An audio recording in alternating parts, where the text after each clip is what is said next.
So I don't, although it might feel good to watch every once in a while, you're like, yeah, good. Because those of us who I'm not a person who likes the police. So I'm on that side of it when I see someone talking to the police like that, where I go, yeah, good. Could tell those pieces of shit, tell those pigs, what's going on. I get that feeling in me, but I know that's my ego. I know that's the ego, and I know it's not doing any good.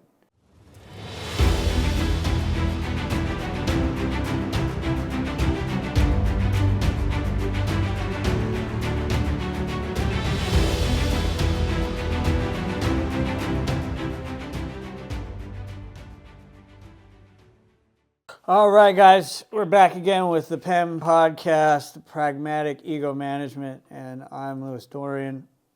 It's been an interesting week. I was actually for over a week kind of sick with the flu, recovering from that, and finally got back to training and regular schedule this week and getting into these videos.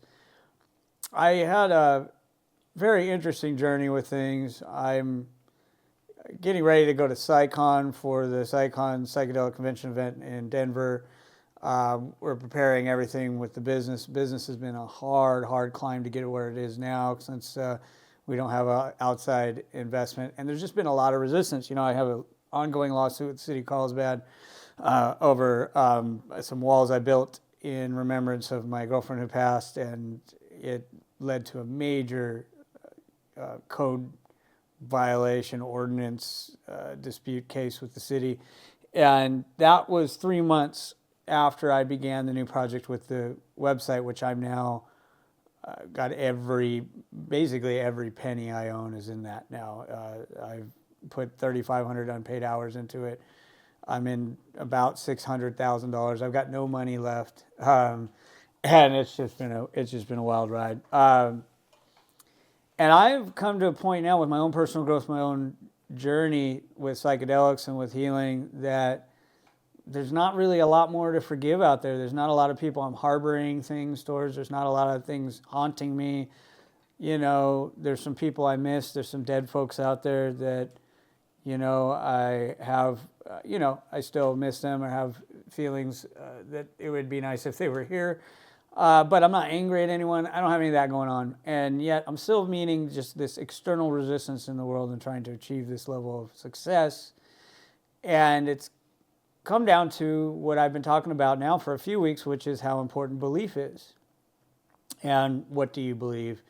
And how do you approach the world around you? And my experiences with psychedelics and my experiences with life in general have led me to come full circle and believe and have a faith. I'm not Christian, I'm not Muslim, I'm not Hindu, I'm not Buddhist, I'm not any one religion that I subscribe to. That's not what I do. I consider myself to be the Jeet Kune Do version of practicing spirituality, if you understand that analogy. Jeet Kune Do is a mixture, amalgamation of pretty much any martial art that applies to solving any particular problem. It's Bruce Lee's discovery and invention. And so that's how I apply kind of working on belief systems that work for me in my life. And I've come to the realization that there are dark forces in this world. That, on the other hand, I had to decide what I believed after my girlfriend died about, is there a intelligent force in our world? I don't believe that God is a great word anymore because of how much baggage it has. I don't think the vision of a gray-bearded man running things and pulling strings, puppeteering the world, really makes a whole lot of sense. Sounds very juvenile to me. But I have come to the belief that there's something beyond our abilities and capabilities as humans to truly comprehend something that's unfathomable, that is at the center of what this experience is of life. But I've also come to the realization, and fairly recently, that there are also some dark forces and possibly other types of energies in this world that are influencing our experience here. And that's where I've arrived now, and it serves me quite well because I don't take things personally. When I see people's behavior and I see how they're acting, I see it not so much as the individual as being responsible for the action, but as a sort of hive mind takeover of their consciousness that's impacting the way they're behaving. And so, for an analogy, think of the movies, the Matrix movies, where the agents take over people, and then the agents are kind of the hive mind of the computer system that's taking over the world, and they're able to take over these bodies and manifest behaviors through them. That's kind of what I see, and it makes it very easy not to take things personally if you see it that way. I do believe there's forces in the world that some people might call evil. I don't know about the word evil because it has a certain personal kind of context to it, and I'm not into taking things personally. But there are definitely dark influences in this world, and that's where I've arrived recently as more of a global picture of what my beliefs are. So that's what I've been dealing with, guys. There's more details on how I arrived there. Talk about it some other time.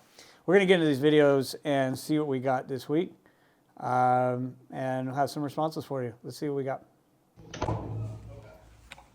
Hi, you gentlemen here for me? Yeah. I'm Adam. How's it going? Pretty good. Just letting you know, it's being audio and video recorded, okay? Same. Okay. What's going on today? Went to the Office of Public Defense. I had a filing to give. Thank you, sir. Appreciate it. Filing to give to Carrie Stevens, my lawyer. I have a hearing on Friday at 9 a.m. It is a request for a change of venue to King County. I am a DOD firefighter. I am a whistleblower. I'm trying to have the evidence presented so that it can be heard in a jury trial, and that should be over in King County. Okay. That's because Judge Claire Bradley wrote off for a warrant for my arrest by Chad Enright for intercepting phone calls and wiretapping. I recorded KBR and AIG legal rep Mick Thomas of Thomas Quinn Law acknowledging a 1,700 person massacre. I'm a whistleblower of what's called the Camp Spiker Massacre. It's the largest terrorist attack since 9/11. 1,700 U.S. comrades were murdered unarmed. These military contractors, they used firefighter to justify the billing. They left us for dead out there. The Iraqis showed my fire crews and I mercy and flew us out on cargo planes. So I gave my word I would do anything I could to help my friends' families, and I'm continuing to do that to this day. It's been 10 hard years. I do have a right to a fair trial. While I was over in the Office of Public Defense. For a quick second, because maybe you know more. I just want to make sure I'm getting the information here.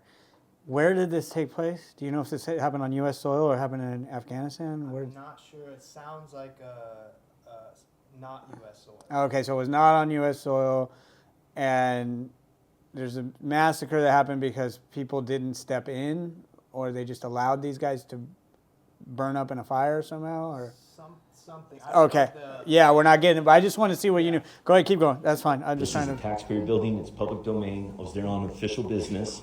I was going through my paperwork to put in the basket of my lawyer. One of the secretaries took off, went around the corner, and called, I believe, security and police to have me removed. Okay. So they didn't give her name. They refused to say what I did for them to call security. I mean, then another guy comes out and he goes, well, I think you're mentally ill and you're disruptive. I was like, again, no one asked me to leave. No one stated what I did wrong. Okay. Were you yelling or getting? I wasn't yelling. I was recording going through the paperwork, so then I can upload it, time date it, and then show that, I e-filed everything in time. And that should be presented in the courts. They're abusing my civil rights in there. Did you get the paperwork to them at all?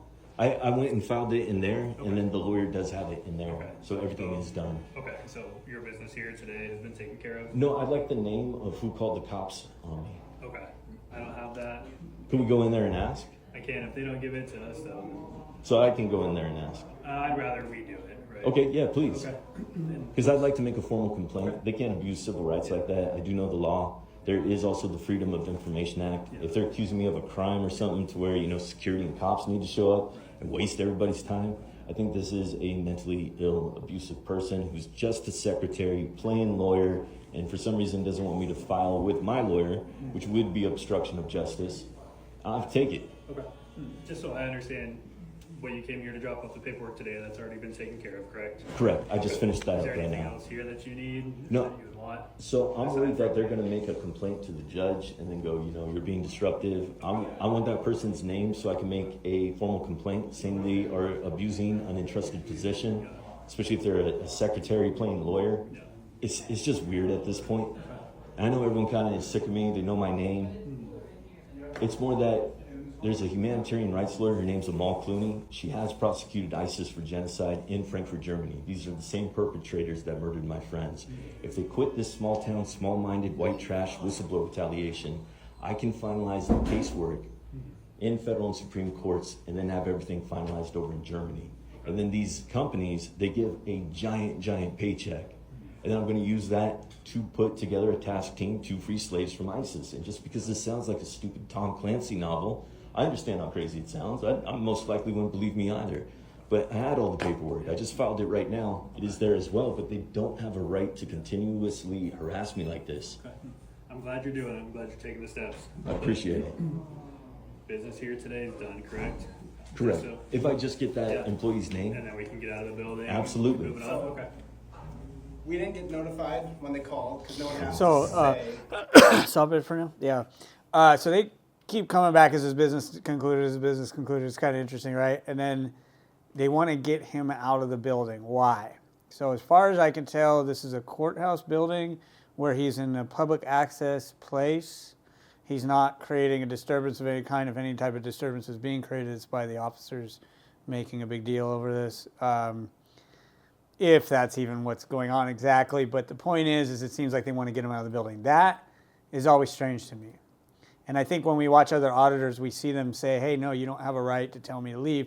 I'm here during normal business hours. I can be here for as long as I want, as long as I'm not creating a nuisance or disturbance or whatever. And of course, then they try to come up with some reason why you're creating a disturbance. But look, there's no one else in there.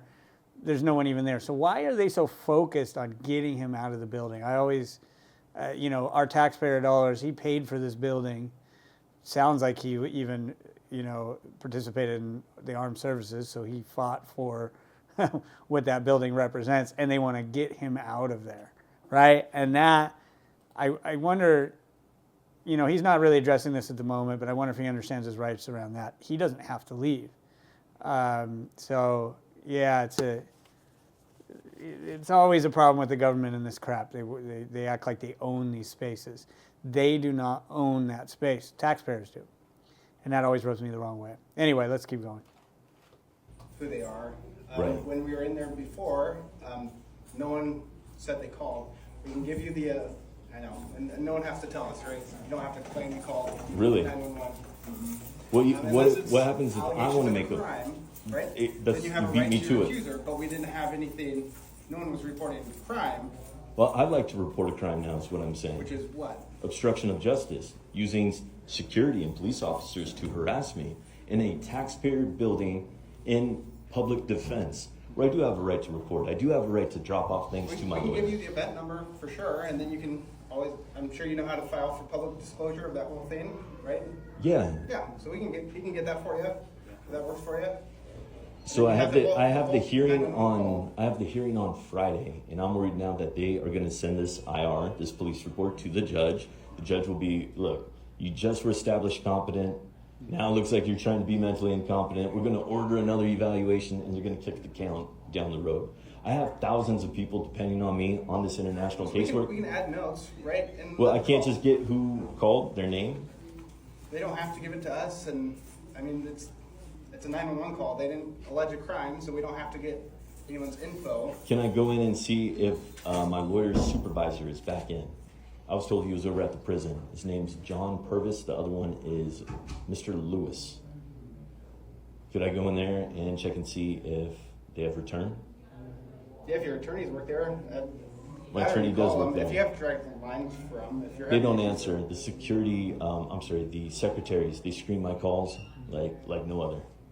I've been demanding civil rights to be honored for a very long time in this county. I do appreciate you guys being professional and wearing body cams. I mean, I've been tuned up by Kitsap County Sheriff's Office when they didn't wear body cams. I've been through this over and over and over. And I know my rights. I do have a right to get that to my attorney. I would like to check in before leaving here to see if her supervisor is here and if everything will be e-filed by the end of the day so that it is ready for the judge on Friday. They need it 48 hours in advance, and that's the reason I'm here. Got it. Yeah. Okay. Yeah. I appreciate it. Yeah, yeah. Great. Thank you.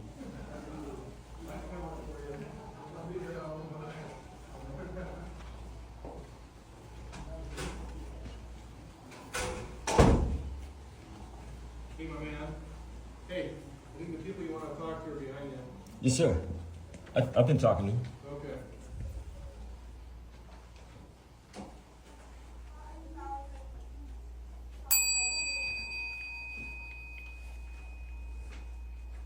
And this is the filing with Carrie Stevens that I put up.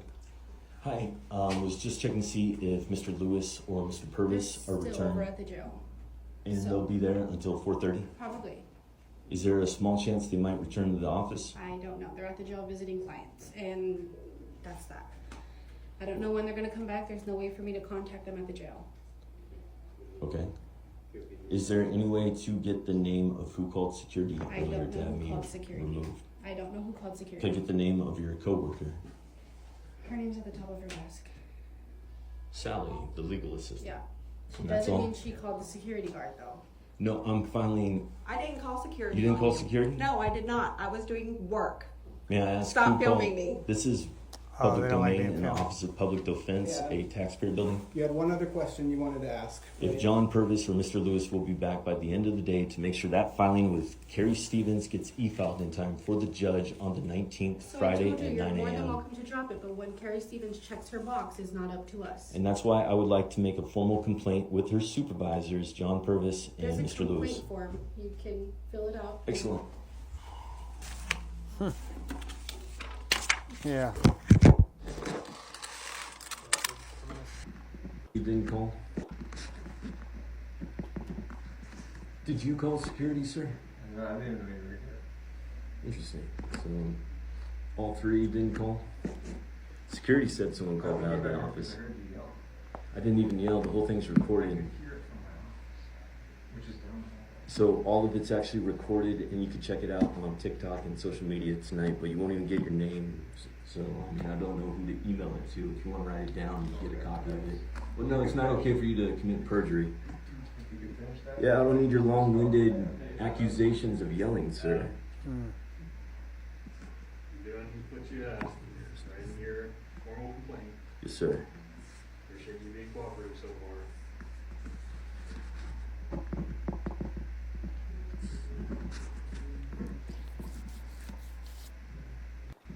Government workers.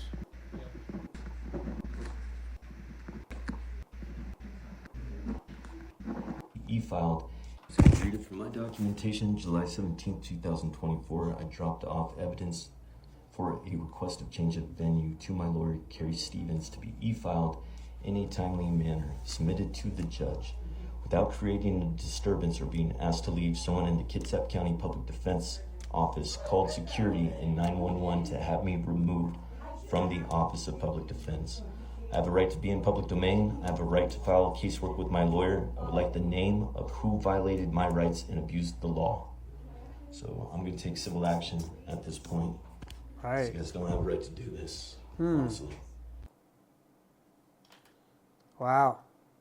Yeah, the municipal experience. I avoid it at all costs. Of course, I'm roped into it myself because I'm dealing with the city government that I'm dealing with, although not with an issue like he's dealing with. It's just strange because I don't understand the story. He's talking about 1,700 people were massacred. I don't even. I wish we had a little more context. I wish he had video from, the original interaction. Well, I guess he does, but I'd like to see where they're claiming he yelled at them and what's causing these people to have this kind of reaction. I think we saw a little bit there is they don't like being filmed, and that's always the case. They hate being filmed, and yet they've got their own cameras filming everything, but how dare you film them? And that, it's wild to me because you chose to be in public service, so you chose to be a public, a governmental employee, and so you don't have a right to privacy. And if you don't like that, then don't be a government employee then. Go do some other job and work in the private sector where you may have different rights around, what your expectation of privacy is in a private building, in a privately owned space. Obviously on the street, you don't have an expectation of privacy either. So you can be filmed in public and no one has to ask you if that's okay or not. I don't enjoy the municipal government experience. I don't enjoy government experiences pretty much ever. I don't know who does.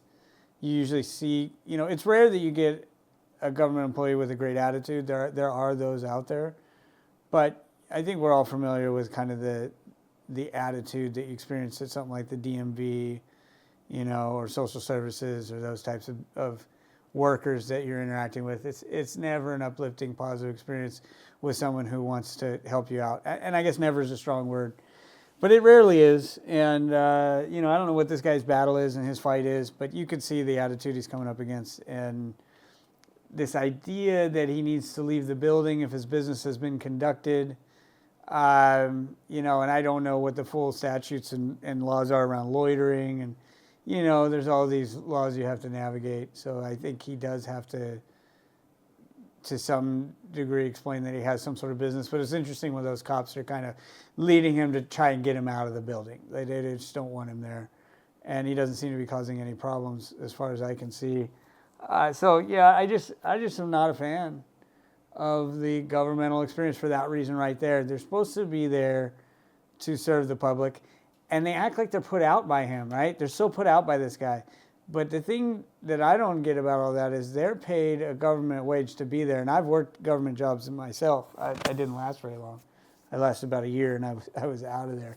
But I was not, one of the things I hated about that job was I wasn't able to leave early. I would finish all my work, usually with 3, sometimes 4 hours to spare, and I would just spend the rest of the time, playing computer chess and, maybe working on my novel or doing different personal projects, staring at my, bonsai tree that I had on my desk. I mean, that was one of the things I really couldn't stand about it. So, but what I know is those employees, they're stuck there all day. So what is their hurry? What is their problem?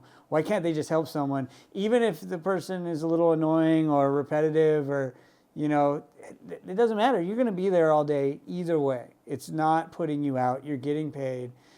That is a weird aspect of governmental employee attitudes that I don't understand, is that how could this be inconveniencing your day? What are you doing? You just want to sit at your, you're sitting at your computer playing Tetris or something, sitting on your phone maybe and scrolling on social media. What are these people doing that they're just so put out they can't help someone? They got to be there anywhere at work. And I wonder if it is something like that. I think these people are doing recreational activities on the job. That would be my feeling. They can't be bothered, to help someone in those circumstances. I don't know. That's just a theory, but I do see the attitude a lot. And then they hate being filmed. And I say, go get a different job then. You don't like being filmed. Public job. Anyway, that's about it for me on that one. But yeah, I avoid government. That's what I do. If I could avoid government altogether, I would. Misdemeanor. I don't know at this point. Okay, well get the fuck on, bitch. You don't even know what crime you investigating. Misdemeanor or felony you investigating. Officer Brink, Yeah. number 14939. Now, if you ever put your hands on me again, it's gonna be consequences. Well, the only like other thing I I can help you told is, I told you, if you put your hands on me again, it's gonna be dire consequences. Okay. Bitch ass motherfucker. I ain't under your authority, motherfucker. right. I can stand where the fuck I want to stand in public. Okay. But go ask the captain down there who put his hands on me. I beat the fuck out of him at McDonald's. Fuck, we all got guns, bitch. Walk across the street, get your bitch ass on, you coward motherfucker. I'm not going to follow You my think officer like man, that. he ain't your officer. You got y'all fuck buddies? Y'all fucking buddies? You're told to shut the fucking fuck buddies? back up. You don't tell me where to stand, bitch. Hey, bro. Before I put you in Man, handcuffs, shut your back bitch up. ass up. Turn that trash in. You trailer park ass obese bitch. Go ask the captain down there in charge of video. Drug his ass at McDonald's. Drug his motherfucking ass about putting his hands on me. And all y'all will get the same treatment. Especially you and him, man. Because you think you tough. Yeah. This ain't your home. Yeah. Why don't you wait at your mom's house for a Yeah. minute? I can wait where I want to It's a wait. vacant lot, don't Roll you? your eyes like a You got little a lot fuck of boy, nothing did to you? say, don't Roll your eyes like a little fuck boy down to the like ground because that. you've been exposed, huh? Yeah. Walk up on the police and then people. Why you worried about it? Why you worried about it, you drunk dope fiend? You too. You want some? I ain't think you did. Wow. I don't know, guys. It's interesting because the police showed restraint, to be honest with you. We don't always see them show restraint. And I wonder what county he was in and what state he was in, because look what happened to Tyreek Hill. Do you know what happened with Tyreek Hill? Yeah. So the Tyreek Hill thing, and it was, my mother is 86 years old now, coming up on, well, let me see. Actually, we're in 2024. No, she's 85 now. My mother's 85. She got early onset dementia. She's fully programmed. She's in the matrix. She's on the liberal side, so she's complete Democrat. She's always got liberal news television on. And they were commenting, when I go over there, there's no way to avoid it. It's going to be on. And they were commenting about the Tyreek Hill incident. And they were saying how he wasn't completely blameless and how he should have kept the window rolled down. And I disagreed with that. I don't know anywhere in the laws. And again, this is where it's important to defer to true legal experts, which I'm not. But I don't believe that legally you're required to keep your window rolled down the whole time during a traffic stop, anywhere that I know of. And was the tint on his window too dark, and that's what the argument's about? Then write him the ticket for the dark tint, right? Then he's breaking the law there. That's fine. He broke the law by driving too fast. Fine. He was doing, it sounded like about 20 over the speed limit, like 16 or 40 or whatever it was, something like that. And write him the appropriate tickets, enforce the law. That's the deal. It is what it is. He broke the law in those areas. Fine. But what ended up happening with the use of force and Fourth Amendment violations were insane. Excessive use of force is very clear. It was clear that the use of force was punitive in response to him telling the cop not to bang on his window, which I don't blame him, on his McLaren. So my point is this, right? Because it's a totally different video here, but my point is that these cops showed restraint. I don't think Miami-Dade, I don't know if he were in Miami-Dade, he'd be saying the same things and getting away with it, to be honest with you. He might actually get himself shot from what we saw in the interaction with one of the most famous, football players currently in the NFL to experience what he experienced, had a knee in his back on the concrete, and this guy's, hauling off at the mouth the way he is and talking about he beat one of the cops' ass at McDonald's or whatever. I mean, that's amazing. If you're pressure testing a system and you want to make sure that cops are maintaining their position and responsibility in the rule of law and what their purpose truly is, then this interaction that just happened to me would make sense, because you need to see if your officers are able to maintain their cool and not use their power for their own ego battles and challenges, right? And I have to say, I think those cops actually did all right, in my opinion. This guy was being over the top. I don't know what it's about. Again, with a lot of these videos, I don't have context. I don't know what those cops did in other situations. Maybe they were real pieces of shit and we don't know it. I don't know what happened. I will say that I don't agree with openly disrespecting people if there was no other contextual reason. I really don't know what the other contextual reasons are, what the history is of that, and why that interaction is taking place that way. But I wouldn't speak to the police that way unless there was some other reason that I felt like I'm going to lay into them and tell them, and even then, because what the channel is called here, the pragmatic ego management, when you get into that side of things, you're just feeding the ego. The whole ego thing is being fed. That's clearly what's happening there. And I've said this many times in other interactions where I've talked about it.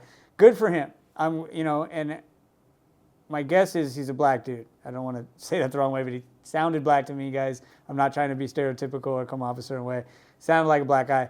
And, I'll say, hey, it's funny because my mom's into Bill Maher. I'm not a big Bill Maher fan, guys, but it was something he was saying about the Tyreek Hill incident. He's like, thank God we've made enough progress to where black people can act entitled in front of police. And that's a good thing. It's a positive thing. I'm glad we've reached that point where, it used to be white people, white wealthy individuals would have entitled moments with the police. And now we're seeing it with black people. And that's great. That's great progress. But I don't believe that situation there is a positive one. What I mean by that is because I'm going to go back to what I've said in the past with other interactions with people. Did the police learn something in that scenario, right? Did they become more aware? Did they become more considerate of this individual or others? I don't believe so. In fact, if anything, I think this would have the likely potential to create resentment within those police for individuals similar to this one, right? So now what's the next guy that maybe looks like this guy and sort of sounds like him and maybe talks with him the same accent? What is he facing with the interaction with those same police? And I don't think it's a good thing. I think that they're formulating a negative opinion and resentment and negative feelings around those types of interactions. Meaning that anytime you're allowing your ego into something like this, you aren't teaching anyone anything positive. If anything, you're reinforcing negative thoughts, negative emotions, resentment, anger, frustration. You're building a pressure within the emotional state of these individuals to possibly divert that to someone else because for whatever reason they didn't have the power to in that situation. If you guys know anything about dolphins have a hierarchical social structure in which dolphins are not as cute and cuddly as people think they are. They actually can be dangerous animals, and they're not particularly nice to each other in some circumstances. In fact, there's a bit of bullying that goes on with dolphins. And in those hierarchical structures where bullying is taking place, the lowest dolphin in the pod that's being picked on and has nowhere else to go to pick on anyone else, it's like this energy transfer. And what happens is they found that dolphins will sometimes pick on porpoises because porpoises are smaller than dolphins, and they'll beat a porpoise to death. They'll punt it out of the water with their nose. They swim under it and kick it, and they'll kick it and flip it out of the water.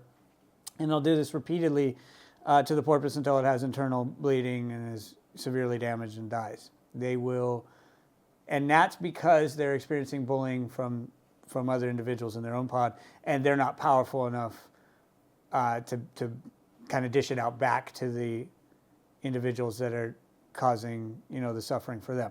So I think, humans are very similar in that regard. So you're dishing out all this abuse towards the police. I mean, even if it's justified, I don't know what those cops did. We've seen cops do a lot of shitty things. So I'm not, going to say one way or the other whether those cops deserve that or not. Even if they did deserve it, my problem is I don't think it's effective. And I think we all get a feeling of satisfaction out of watching, especially if you don't like the police. Depends on where you land on this, right? If you're like a cop or someone in your family's a cop, or you're like, aligned with the police, or maybe you're a Richard Jewell type character who wants to be a cop, whatever it is, then you're not going to like that, right? You're going to look at that and you're going to see this guy as disrespectful, as way out of line, as deserving to maybe being put in handcuffs, maybe deserving a little cop justice. I could see people leaning that way. If you're on the other side of it, you really don't like police, and you've had bad interactions with the police, and you see this, you get this feeling of vindication, this feeling of satisfaction of like putting the cops in their place, and see, great, we have an example of someone who really is, telling these pigs, what they deserve. My problem with it all is, like I said, I don't think it leads to anything more effective. Effective meaning living in a better society where people are more compassionate, where police actually do their jobs and stop real violent and dangerous criminals, and at the same time really support people and don't go after stupid little petty crimes that don't really matter, and do a good job as being a cop, like being a decent human being that helps society. If that's the goal, this is not going to lead to that. And so that's my problem with it. And I don't know what that guy's setting himself up for. So now he's really made this scene and clearly made enemies with these police. What's the future for him? It's going to be easy for them to pay attention. I'm sure they know exactly who that guy is, what his license plate is, where he lives, everything about him. You think that guy never breaks the law ever, right? Like, he's setting himself up for problems. He hasn't made a positive impact on society by doing what he did there. He hasn't, so I don't, although it might feel good to watch every once in a while, you're like, yeah, good. Because those of us who don't, I'm not a person who likes the police. So I'm on that side of it when I see someone talking to the police like that, where I go, yeah, good, fucking tell those pieces of shit, tell those pigs, what's going on. I get that feeling in me, but I know that's my ego. I know that's the ego, and I know it's not doing any good. And so I don't allow that feeling to take over, because I've been to prison. I've been on the receiving side of the police. I've been through unreasonable search and seizure. I've had Fourth Amendment violations. I've been through that with authority and with law enforcement. So it'd be easy for me to side with this individual here and say, yeah, fuck those cops. But that's not where I'm at anymore. I think that he's doing himself and everyone around him a disservice by speaking to the police that way. I don't think it's helping anything. That's my take on it. There's a lot more depth to why I believe that. But ultimately, it's ego. He's feeding the ego. And in feeding his own ego, he's actually feeding the inverse of that in the police, creating the resentment. It's not going to lead to better policing of the community or better relationships between the community and their local police. It's not going to result in anything positive. So I don't agree with it. No pet? What? Can I pet? Real quick. That could be sexual battery, right? I Sexual? take you to jail. I asked you. Just saying. I know, kids. That was a good one. That was pretty awesome. That was pretty good right there. Sexual battery, huh? I guess. What do you think? If he really decided to get off that horse and arrest him without a phone in court, I doubt it. But it's interesting that he went that route instead of laughing. Why couldn't he just laugh with him over the joke, right?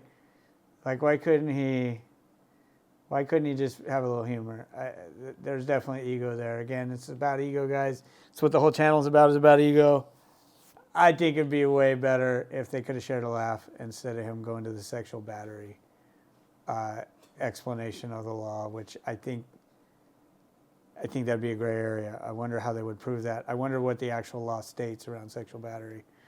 But anyway, that's that one's done, guys. Interesting stuff there. Municipal governments, governmental, interactions. More to learn about that story. We really don't know enough now about what that particular guy in the beginning was talking about.